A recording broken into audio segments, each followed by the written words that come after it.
అందరికీ నమస్కారం. పొద్దున 3 నుండి 5 మధ్యలో మీకు మెలకువ వస్తూ ఉంటే దానికి కారణం ఏమిటో ఈ వీడియోలో మనం తెలుసుకుందాం. ఈ వీడియోకి ఒక లైక్ వేసి మీ ఫ్రెండ్స్ కి షేర్ చేయండి. అలాగే జై శ్రీ కృష్ణ అని ఒక చిన్న కామెంట్ చేయండి. మీకు అలారం పెట్టుకోకుండానే నాచురల్ గా ఉదయం 3 గంటల నుండి 5 గంటల మధ్యలో మెలకువ వస్తుందా? మీరు ప్రతిరోజు ఉదయం 5 గంటల లోపే మేలుకుంటూ ఉంటే అయితే ఈ వీడియో మీ కోసమే. ఇటువంటి వ్యక్తుల గురించి మన శాస్త్రంలో కొన్ని రహస్యమైన విషయాలు చెప్పారు. ఇవి మీరు ఖచ్చితంగా తెలుసుకుని తీరాలి. పొద్దున్నే 3 నుండి 5 గంటల మధ్యలో ఆటోమేటిక్గా మెలకువ రావటం సాధారణమైన విషయం కాదు. ఒక విధంగా చెప్పాలంటే ఇది భగవంతుడు ఇస్తున్న ఒక సంకేతం. ఇది కేవలం ఒక అలవాటు అని మీరు భావిస్తూ ఉంటే మీరు పప్పులో కాలేసినట్టే. ఇది కేవలం అలవాటు మాత్రమే కాదు, దీని వెనుక ఒక పెద్ద రహస్యమే ఉంది. ఉదయం 5 గంటల లోపే మెలకువ రావడం వెనుక సైంటిఫిక్ లాభాలు కూడా చాలా ఉన్నాయి. మీకు తెలియకుండానే మీరు ఇటువంటి లాభాలను పొందుతుంటూ ఉంటారు. ఈరోజు ఈ వీడియోలో మీరు లాభాలతో పాటు అసలు మీకు ఉదయాన్నే 3 నుండి 5 గంటల లోపే ఎందుకు మెలకువ వస్తుందో తెలుస్తుంది. కాబట్టి వీడియో చివరిదాకా చూడండి. మీ జీవితంలో కలుగుతున్న మార్పులను మీరు పట్టించుకోకపోవచ్చు. మీ జీవితంలో విచిత్రమైన మార్పులు జరుగుతూ ఉన్నట్టు మీ ఆత్మసాక్షిని అడగండి, ఖచ్చితంగా తెలుస్తుంది. మీ భవిష్యత్తుకు సంకేతాలను కూడా ఇస్తుంది. కొంతమంది ఎంత ప్రయత్నించినా సరే సూర్యోదయానికి ముందే లేవలేరు. అలారం పెట్టుకున్న సరే బ్రహ్మ ముహూర్తంలో లేవటం వాళ్లకు సాధ్యం కాదు. ఇంకెవరైనా లేపటానికి ప్రయత్నించి సరే వాళ్లు మొద్దు నిద్రలోనే ఉంటారు, కానీ లేవలేరు. కానీ కొంతమందికి మాత్రం ఎవరు లేకుండానే బ్రహ్మ ముహూర్తంలో మెలకువ వస్తుంది. శాస్త్రాల ప్రకారం ఇది భగవంతుడి సంకేతమైతే ఇటువంటి సంకేతం కేవలం కొద్దిమందికి మాత్రమే ఎందుకు లభిస్తుంది? ఇటువంటి సంకేతాలు కలగడం వెనుక కారణం ఏంటి? ఈరోజు మనం వివరంగా చెప్పుకుందాం. పొద్దున్నే 3 గంటల నుండి 5 గంటల మధ్య సమయం ఎంతో మహతుత్తరమైనది. దీన్నే మన శాస్త్రాలలో బ్రహ్మ ముహూర్తం లేదా అమృతకాలం అని పిలుస్తారు. దీనిని ముహూర్తం అని ఎందుకు పిలుస్తారు అంటే ఇది అత్యంత శుభ సమయం. ప్రాచీన కాలంలో అగస్త్య మహర్షి ఈ సమయంలోనే లేచేవారు. కేవలం ఆయన మాత్రమే కాదు, ఎంతో మంది మునులు మహర్షులు కూడా జపం తపం వంటివి సమయంలోనే చేసేవారు. మనిషి తన దినచర్యను ప్రారంభించడానికి బ్రహ్మ ముహూర్త సమయం అత్యంత శ్రేష్టమైనదని శ్రీకరుడుకు ఇచ్చిన ఉపదేశంలో సాక్షాత్తు శ్రీకృష్ణ పరమాత్మ చెప్పారు. సూర్యోదయానికి ముందే లేచే వ్యక్తుల లక్షణాలను మన శాస్త్రాల్లో చెప్పబడింది. ఎవరైతే బ్రహ్మ ముహూర్తంలో మేలుకొంటారో వాళ్లు క్రమశిక్షణను పాటిస్తారు. వాళ్లకు ఎటువంటి రోగాలు రావు. సంపూర్ణ ఆరోగ్యంతో పాటు మనసు ఎప్పుడు శాంతంగా ప్రశాంతమైన జీవితాన్ని జీవిస్తారు. నిజాయితీకి మారుపేరుగా బ్రతుకుతారు. ఏ పని చేసినా సరే పూర్తి శ్రద్ధతో చేస్తారు.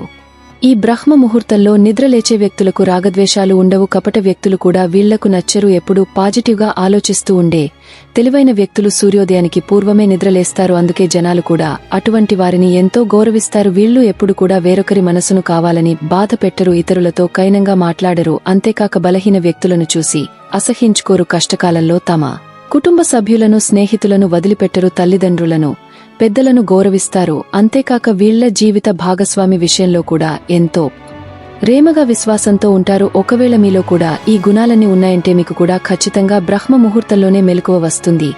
అలౌకిక శక్తుల ప్రభావమే మీ జీవితం మీద చూపిస్తూ మీరు సన్మార్గంలో నడిచేందుకు దోహదపడుతూ ఉంటుంది. సూర్యోదయానికి ముందే లేచి మన పనులను చేసుకుంటే ఆ పనిలో విజయం ఖచ్చితంగా లభిస్తుంది. ఏ ఇల్లాలో అయితే సూర్యోదయానికి ముందే ఇంటిని శుభ్రం చేసి ఇంటి ముందు చక్కగా ముగ్గురు వేస్తుందో ఆ ఇంట్లో లక్ష్మీదేవి స్థిర నివాసం ఉంటుంది. ఇటువంటి ఇంటిలో దుంహకం అనేది దరిచేరదు. ఎల్లప్పుడూ సుఖ సంతోషాలతో జీవిస్తారు. సూర్యోదయానికి ముందే లేచే వ్యక్తి సూర్య భగవానుడి కృపకు పాత్రులు అవుతారు. సూర్య భగవానుడి మొదటి కిరణం ఏ మనుషులనైతే తాకుతుందో ఆ మనుషుల జీవితంలో అడుగడుగున అదృష్టం ఉంటుంది. మన వేదాలలో సూర్య కిరణాలను కామధేనువుతో పోల్చారు. ఎలాగైతే కామధేనువు ప్రతి కోరికలు నెరవేరుస్తుందో అదేవిధంగా సూర్యకిరణాలు మనుషుల్లో పాజిటివ్ ఎనర్జీని నింపివాళ్లు తమ లక్ష్యాలను చేరుకునేలా చేస్తుంది. ఒకవేళ అనుకోకుండా పొద్దున్నే మీకు సూర్యోదయానికి ముందే మెలకువ వస్తే మీ జీవితంలో ఒక పెద్ద మార్పు చోటు చేసుకోబోతోంది. ఈ బ్రహ్మాండంలో ఉన్న అద్భుత శక్తులు మీకు కొన్ని సూచనలను చేస్తున్నాయి. ఇక ఇప్పటి నుండి మీ జీవితంలో కష్టకాలం తొలగిపోయి సుఖ సంతోషాలు రాబోతున్నాయి. మీ దుంహకం దరిద్రం అన్ని నశించిపోతాయి. ఆ సమయంలో దివ్య శక్తులు అత్యంత హై లెవెల్లో ఉంటాయి. అంతేకాకుండా మన జీవిత పరమార్థం గురించి కూడా ఎన్నో సంకేతాలను ఈ దివ్యశక్తి అందిస్తాయి. ఒకవేళ మధుర ధ్వనులు వినిపిస్తూ మీరు మేలుకుంటూ ఉంటే అటువంటి వ్యక్తులు భగవంతుడు కృపకు పాత్రులు. మధుర ధ్వనులు అంటే గుడిగంటలు, పక్షుల కిలకిలా రావాలు, సుప్రభాతం వంటివి. ఎవరికైతే పొద్దున్న లేచిన వెంటనే గోమాత దర్శనం అవుతుందో వాళ్లు కూడా ఎంతో అదృష్టవంతులు. అంతేకాక ఎవరైతే బ్రహ్మ ముహూర్తంలో లేస్తారో వాళ్లకు భగవంతుని పట్ల విశేషమైన భక్తి శ్రద్ధలు కూడా పెరుగుతాయి. భగవంతుడికి దగ్గర అవ్వటానికి ఈ బ్రహ్మ ముహూర్తం ఎంతగానో ఉపయోగపడుతుంది. మనసులో స్వచ్ఛమైన భక్తి శ్రద్ధలతో భగవంతుడిని ధ్యానిస్తే పాప వినాశనం కూడా అవుతుంది. ఆ భగవంతుడు మీతోటి ఉన్నట్టుగా కూడా మీరు అనుభూతి చెందుతారు. అటువంటి వ్యక్తుల మనసు స్వచ్ఛంగా మారి వాళ్ల పాపాలన్నీ నశించిపోతాయి. అంతేకాక ఇకపై వాళ్లు పుణ్యకర్మలు మాత్రమే చేస్తారు.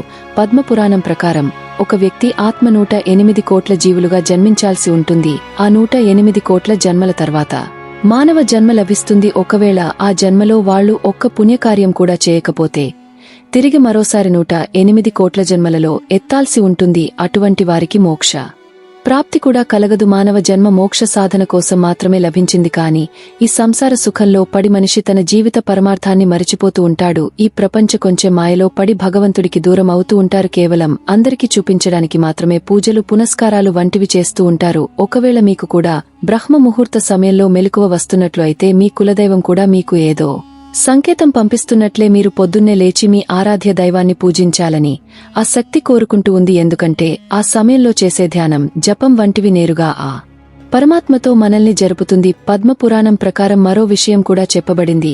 ఒకవేళ మీరు బ్రహ్మ ముహూర్తంలో ఎలాంటి అలారం పెట్టుకోకుండా నాచురల్ గా మీకు మెలకువ వస్తుంది అంటే మీరు చాలా గొప్ప వ్యక్తి. మీలో మంచితనం నిండుగా ఉంది. మీరు మర్చిపోయి కూడా వేరొకరిని హింసించరు, ఎవరికి హాని కలిగించే పనులు చేయరు.